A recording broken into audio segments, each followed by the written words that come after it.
Hey Pacal, this is video number 2. We're going to go over the second problem that we couldn't quite figure out. So let's read it. It says that the owner sells raisins for $3.20 per pound. He sells nuts for $2.40 per pound. He also sells a 50-pound mixture bag for $2.72 per pound. How much of each should he include in the bag? So what we first step that we did when we met today was we multiplied the 50-pound bag times the dollar amount that he was going to sell the bag for, which was $2.72 per pound. So $50 times 2.72 is equal to $136. Okay. Now, what we had correct also was the equation that we said that the amount of raisins, we're going to say R, plus the amount of nuts, N, we're going to sell it for $136 when we put it into that bag. What we also did, we found out that the constant that should be in front of either of these variables is for raisins just the amount that he's going to sell it for, which is 3.2, so $3.20, and for the nuts it's 2.4, so $2.40. So he's going to sell $3.20 per pound of raisins, so multiplied by the amount of raisins, plus the amount of nuts multiplied by $2.40 per pound. In this 50-pound bag, we're going to have $136 in sales. What we didn't do, the key that we missed, we overlooked, is very simple. We need to find out that the pounds of raisins, so R, plus the number of pounds of nuts is going to equal how many? Well, it's going to equal to 50, because that's how many are in the bag. What we put in here into this first equation that we had, this one, that R and that N, they have to both be equal to no more and no less than 50.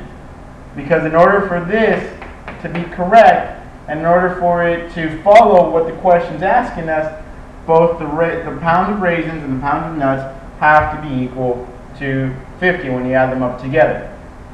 So now from here, it becomes Algebra 1 stuff, very simple.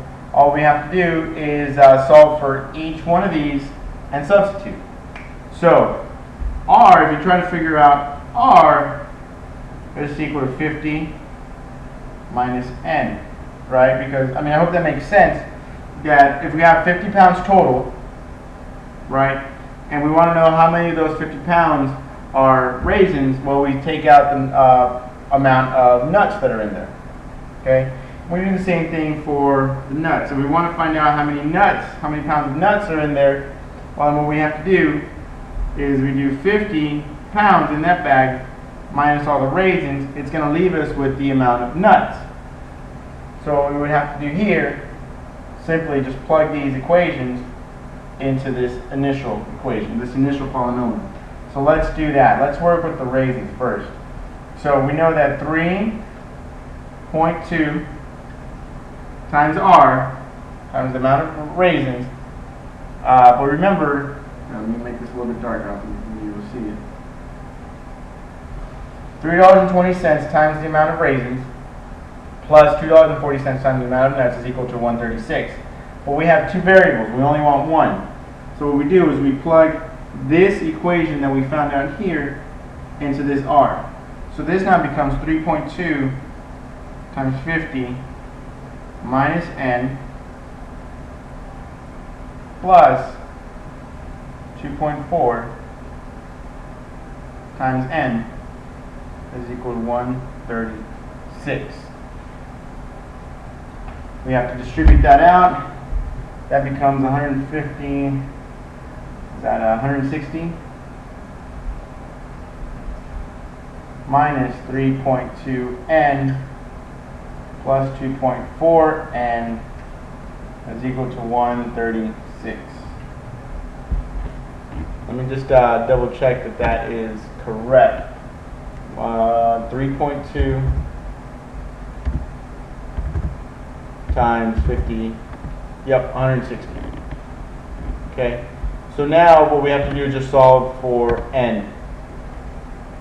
So that's, let's see, move this 136 over here. That would be equal to 24 minus, what's 3.2 plus 2.4?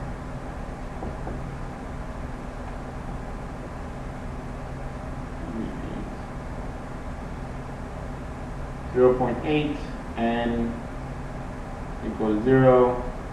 So we bring that out. Oh, space here. So the 24 is equal to 0.8 n. Divide all of that by 80% or 0.8. That would mean that n is equal to, let me get out my handy dandy calculator, 24 divided by 0.8 gives us 30. So there was 30 pounds of nuts in that bag. Okay? So now we would just repeat the same process, except for in this equation up here, we would keep the r but substitute for that n. So it would be 3.2 r plus 2.4 times, now instead of just having n, we would have 50 minus r is equal to 136. When you work that out, you should get that raisins is equal to, I believe it was 20 or 25, something like that. I think so. Yep, and that's how you do it. So in both of these problems that we got stumped on, the problem called that we were missing a key element. In this case, it was that the raisins plus the nuts have to equal 50 pounds. And the other ones, it was that we didn't have the same unit of measurement. And those two things killed us. So I guess the learning that we could take from this is we have to make sure to kind of cross our T's and dot our I's on every single problem that we go through and make sure that everything is there. We have all the components that we need and that, that we're using the same unit of measurement. So put that on your green sheet and that will definitely help you out.